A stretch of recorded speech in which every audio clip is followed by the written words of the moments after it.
What's up, everyone? Welcome to Off the Court with OG, presented by Zenni Gaming. It's the show that gives you and I a chance to talk to NetsGC general manager and head coach OG King CURT as he pulls back the curtain for us so that we can get a quick peek into what it's like over at the camp of Nets gaming crew.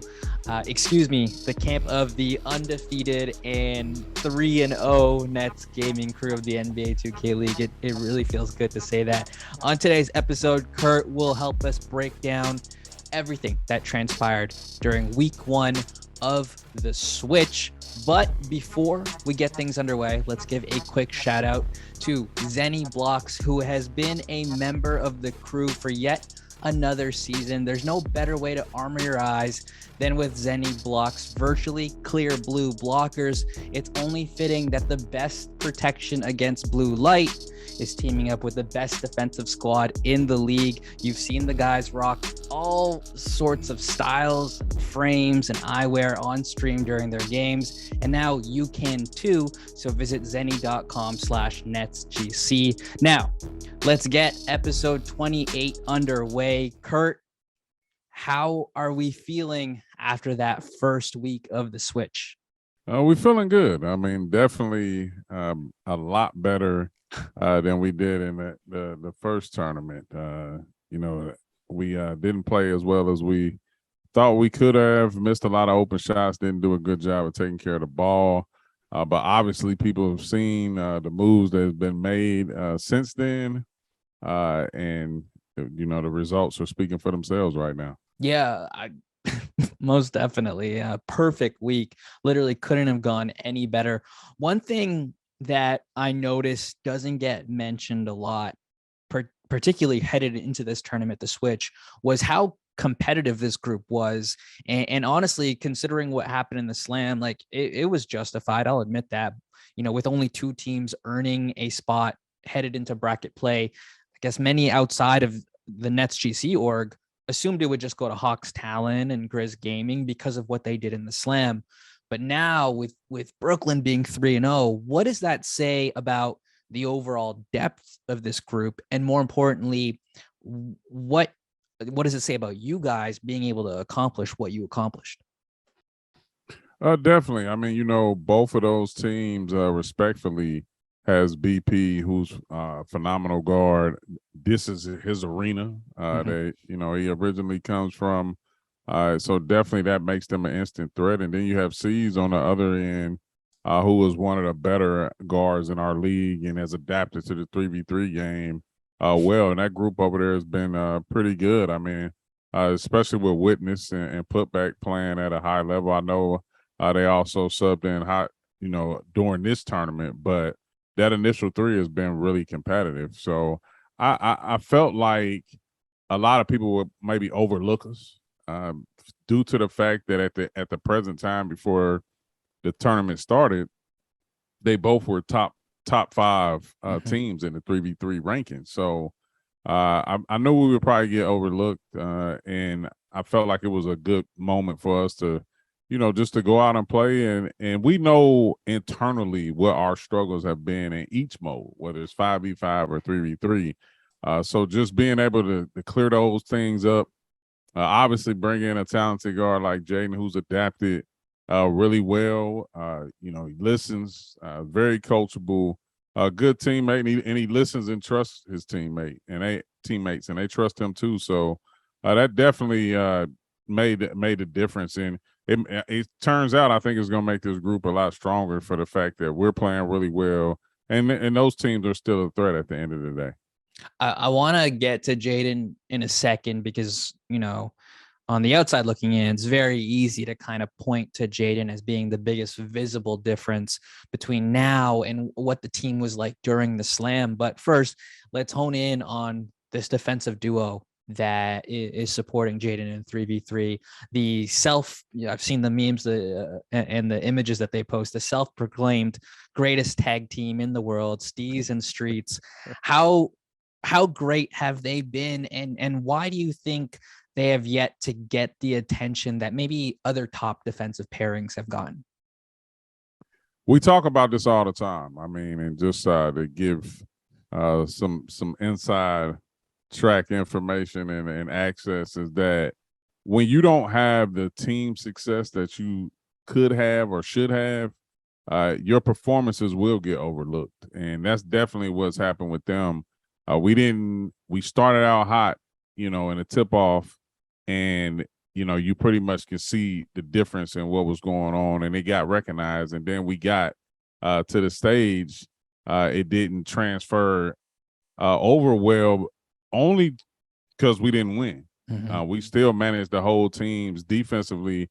We've been holding teams all year, but when you don't get the dub, it gets overlooked, and I think that's something that they have talked about. But let me tell you, Steve's and Street's relationship is like any other. Like, I mean, it's been fun to watch because Steve's, man, he literally, is like the life of the party type guy. Like, I mean, he always got something to say, always got a joke. He quick on his feet about a lot of different things.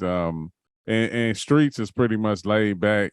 He'll say things here and there, but they feed well off each other, even from a personality standpoint. So it's been fun to be around and fun to watch. Steve is more of our vocal leader, more outspoken than most. Streets, on the other hand, like I said, he speaks when necessary. So even when you talk about the communication on pick and roll and just overall, even in the 3v3 aspect of it, you get a perfect balance of communication and intensity that you need to be successful. So it's been very, very fun to watch. And I see that, we get clicking at the right time. I think they'll get more recognition along the way. Yeah, and it'll be very well deserved when that does happen. Going back to the third member of this 3v3 squad, Jaden. He's been absolutely incredible, has injected a breath of fresh air into the team and the roster and the team's confidence. I think everyone sees the impact that he has on the court, averaging 14.2 points a game during this 3-0 stretch. But can you, Kurt, describe the impact he has had on this team, like as a whole, particularly what we don't get to see on stream and what we don't get to hear in the facility during games, during scrims? Yeah, Jaden, it's interesting because I talk to Lav. GMs talk while these trades are going on. At least I have had consistent communication with each and every move that I've made with other GMs. And Lav told me that Kurt, you're not only getting a good player, but you're getting a very good person, like a mature kid. I mean that knows what he's here for. Respectful. He, like I said, he listens. He's manageable, coachable. He doesn't shy away from the moment in games, and when it comes to content, like he really. I think one of the jokes is that like he always talking for real. Like he's never not talking or being quiet or anything like that. It's not annoying like talking all the time, but like he's just he's full of life like that. And I like that. Like I've had a balance of both where you have the quiet environment, laid back, and then you have, of course, sometimes the obnoxious, loud environments. And I think you need a balance of both. But I like the energy he brings in the backcourt because that's kind of what we needed. And like we said, fire and ice with him and Hyde. Like I mean, Hyde is more laid back, reserved, but he is vocal. But I think they feed off each other very well. So Jaden has been it's kind of been like one of those things that what we've been missing. And now that we have it, we kind of see the difference in the results. I'm glad you brought up the fire and ice thing. We're going to try really hard to get that going. Second last question. So the team finished 2-4 group play of the Slam. The guys are now 3-0 after week 1 in the switch. Outside of Jaden playing point guard, what has been, in your opinion and from your perspective, the biggest difference both on and off the sticks? How have you guys gone through this complete role reversal in terms of records? I think the biggest difference, like I said, I mentioned it a lot, but like just the relationship that's been built with the new backcourt that has came in with, what I would call, or most people, if they've been paying attention to our fans, is the core of our team with Streets, Shots, and Steez. Now we got a perfect pair that kind of matches up. Like, our team talks are a lot different now. Like they're more competitive. Uh, everybody's listening and putting in input to each other. It's really the type of environment that you need to compete. And I think that's what's been the difference. Like I think like Jaden for a young kid is like really accountable. Like he doesn't combat anything that when he knows he's at fault. Like it's literally like he takes account for it, and then he's willing to conversate through it to learn and to get better, and vice versa with everybody. That was one of our biggest issues earlier in the year, where sometimes in this game talent will take over and certain things will get overlooked, especially when you're winning. But when you're losing, those things kind of get exposed. Mm-hmm. And that was some things that we was trying to clear up. I know a lot of people didn't know why, we were making the trades and making the moves that we were making, but those are things, like you said, that you wouldn't know if you're not in the Barclays every day like we are. So I think just the overall relationships with everybody and how everybody is connected with one another is great. And then also me, Jaden, Steez, and Streets, we spend a lot of time going to Liberty games and hanging out and different things like that.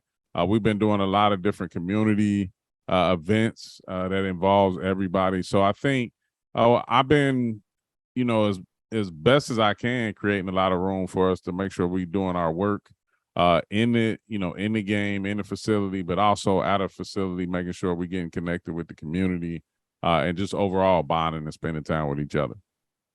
It's funny that you brought up the Liberty. There's some unique synergy happening between NetsGC and the Liberty in terms of ups and downs throughout the season. Both teams kind of showing a higher level of compete and grit recently in the last couple of weeks. Last week, go ahead. But also they have made a lot of moves in the process of that too. So it kind of makes perfect sense. Hey, living under the same roof, so it's great to see. Last question, CURT, before we sign off episode 28.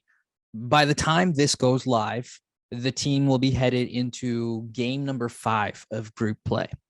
What are you preaching to the team as they go through this final week so that, they don't let up and that they see it through the finish line?